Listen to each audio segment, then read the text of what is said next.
Kamusta na nga po mga master at sa videong ito ay atin ang ipagpapatuloy na gisahin ang chapter 229 sa manhwa series ng Solomax Newbie. Kaya't atin na nga pong agarang umpisahan. Ipinakita sa atin etong ilang mga manlalaro na abalang itinutulak ang dalawang gas tank patungo sa loob ng isang yungib. Matagumpay nga nila itong naisagawa kasabay ng agaran din nilang mabilis na pagpupulasan sa tarangkahan nito. Buhat ng masisilayang agad na naghahanda na magpakawala ng kanyang fire magic etong kanilang kasamahan na wala ngang iba kundi si Maria. Gumawa nga siya ng isang malaking masa ng konsentrasyon ng apoy mula sa kanyang mga kamay at kaniya itong pinakawalan patungo sa loob nitong kuweba na kanilang kinaroroonan. Pagtama nga nito sa loob ay agad na lumika ito ng isang napakalakas na pagsabog at maya-maya pa ay nagsimula ng magsipaglabasan ang napakaraming bilang ng mga halimaw na naninirahan sa loob nito. Nakasalukuyang binabalot na ng apoy ang kanilang buong katawan. Agad naman silang ipinadala sa kabilang buhay ng mga manlalarong naghihintay sa kanilang paglabas na masaya pang ang isinasaad na napakadali nga daw ng misyong nakaatang para sa kanila sa kasalukuyan. Maging eto ngang si Maria ay napapangiti sa bilis ng progreso na kanilang isinasagawa, lalo't 15 mana stone mines na ang kanilang nakiklear. At ang bagay nga daw na ito ay mula sa tulong nitong kapwa sina Teresa at Faiden. Magkaganoon man, sa kabila ng bilis ng kanilang progreso ay bagya siyang nababahala sapagkat muli nga daw ay nagpapakita ng kakaibang pagkilos etong manlalarong si Faiden. Kasalukuyan nga itong patuloy na nakikipaglaban sa pulutong ng mga halimaw na madali din lamang niyang idinidispatcha gamit ang skill na sonic piercing. Literal na masisilayang puno ng malisya ang talim ng kanyang mga mata habang pinagmamasdan etong isa pang halimaw na patuloy pa ring humihinga sa lapag.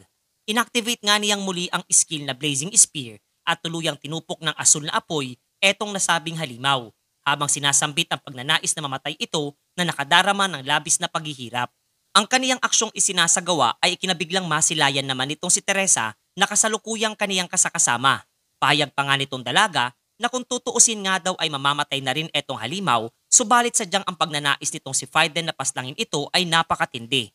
Makaraan noon ay lumapit nga siya dito kay Teresa at nakangiting inilahad na tapos na sila sa pagdidispatcha ng mga halimaw sa naturang lokasyon na sinang-ayunan naman nitong dalaga.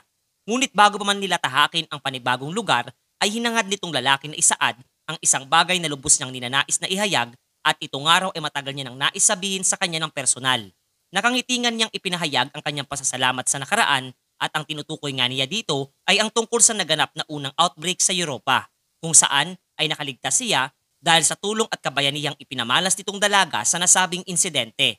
Magkaganoon man, ay sadyang hindi naman pinalad na makaligtas ang kanyang buong pamilya mula sa kamay nitong mga nasabing halimaw. Ito nga raw ang kanyang naging turning point sa kanyang buhay upang magpasyang maging mas lalo pang lumakas at mamuhay sa paghahangad at conviction na paslangin ang lahat ng mga halimaw na naninirahan sa loob nitong tore upang maipagiganti ang kapalarang sinapit ng kanyang mga mahal sa buhay. Inilipat nga ang kwento sa ikalimang palapag ng tore at literal na nabibigla nga etong si Andrea na masilayang naroroon etong kanyang guro na si Alice at ninais na malaman kung ano ang kaniyang pinakapakay. Agad naman itong tinawag pa ang isa niyang kasamahan at ipinakilala etong si Frey na muli ay ituturing nilang panibagong miyembro ng kanilang pamilyang binubuo nitong si Jinyuk. Dagdag pa nga nitong babaeng vampira na etong si Andrea ang siyang inaatasan niyang magturo ng mga bagay na dapat matutunan nitong si Frey. Buhat ng siya nga daw ay isang homunculus na produkto ng isang eksperimento na walang kaalam-alam sa napakaraming bagay at maituturing nga lamang daw itong isa lamang buhay na manika. Naalala naman itong si Alice ang habilin sa kanya nitong binata na tahakin muna ang ikalimang palapag ng tore dahil magsasagawa sila di umano ng misyon nitong Dark Emperor at ni Wuliang sa ika-20 palapag ng tore. At ang napapadalas nga na pag-iwan nga daw sa kaniya nitong binata ay literal na hindi nagugustuhan nitong babaeng vampira. Napuna nga rin nitong si Andrea ang paghihimutok nitong si Alice na tahasan naman nitong itinanggi. Ngunit natigilan nga siya nung nasambit nitong kanyang disipulo na ang kanyang bossing nga daw ay puno ng napakaraming komplikadong problema na malamang ay siyang pinakarason kung bakit sila nitong si Prey ay inatasan nitong tahakin muna ang kanyang kinaroroonan. Dagdag pa nga ni Andrea na malamang ay iniisip lamang nitong kanilang bossing ang kanilang kaligtasan at hinahangad na magtiwala lamang sila sa mga isinasagawa nitong pagpapasya. Doon napabuntong hininga nga etong si Alice at malakas na isinaad na kung sino man ang nagturo dito kay Andrea sa ganoong klase ng mga pananaw ay sadyang kahanga-hanga at kapwa ni nais ngang simulan ng itour etong si Prey sa nasabing palapag. Pagkatapos ay ipinakita din sa atin etong isang sulo na di umano'y isang special item na matagumpay na napasakamay at nakuha nitong Dark Emperor. Mayabang nga nitong isinaad na huwag siyang mamaliitin nitong kanyang disipulo at marami pang sako ng asin ang kanyang kakainin. Habang etong dalawa ay pinapalakpakan naman etong matanda sa isang tabi dahil sa nagawa niya.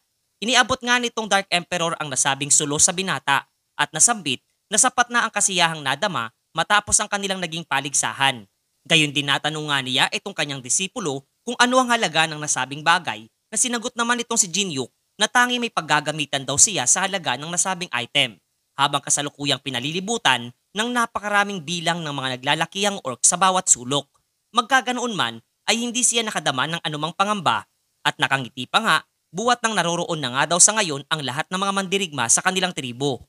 Nagsalita nga ang tumatayong leader ng mga halimaw at pinuri ang nagawa nilang tatlo. Eto nga ay ang orc na nagangalang Tarachen na napapaisip sa kung ano ang rason nitong binata upang kunin etong sulo bagamat alam na nito ang posibleng mangyari sa kaniya. Wala namang paligoy-ligoy pa etong si Jinyuk sa kung ano ang nais niyang mangyari habang hawak-hawak etong sulo.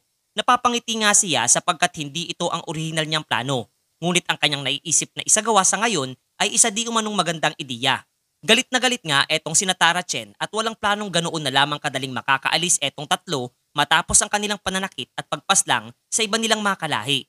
Hindi naman nabahala etong Dark Emperor sa kanilang pagbabanta at mali siyang ipinapakita at mas lalo pang ang ginaganahan na lumaban sa mga orc. Sa mga sandaliring iyon ay inactivate naman nitong binata ang kanyang skill na Black Heavenly Demon Art at ipinamalas ang kanyang nakakatakot na aura para sa lahat ng mga orc na naroroon na talagang nagdulot sa mga ito ng matinding takot.